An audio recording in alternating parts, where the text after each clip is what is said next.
السلام علیکم ورحمۃ اللہ وبرکاتہ۔ Welcome back my guys. آج ہم بات کرنے جا رہے ہیں قرآن کریم کی ایک ایسی آیت کریمہ کے متعلق جو ہمیں سبق دیتی ہے، نصیحت کرتی ہے، بتاتی ہے کہ اگر تم سچ مچ میں اللہ سے محبت کرتے ہو تو پہلے میری اتباع کرو، یعنی نبی صلی اللہ علیہ وسلم کی پہلے ہمیں اتباع کرنی پڑے گی۔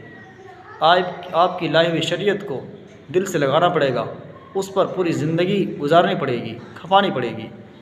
پھر اللہ رب العزت ہم سے محبت فرمائیں گے، اور ایسی محبت کہ سارے گناہوں کو معاف فرما دیں گے۔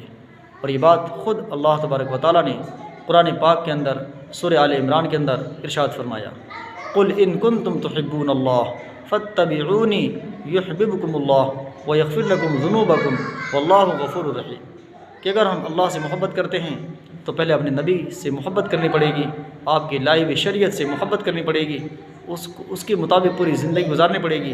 پھر اللہ رب العزت ہم سے محبت فرمائیں گے اور ہمارے گناہوں کو معاف فرما دیں گے، اور یہ اصل کامیابی ہے۔ اگر میری بات اچھی لگی ہو تو لائک، شیئر اور سبسکرائب ضرور کریں تاکہ دینی پیغام دوسرے بھائیوں تک پہنچے۔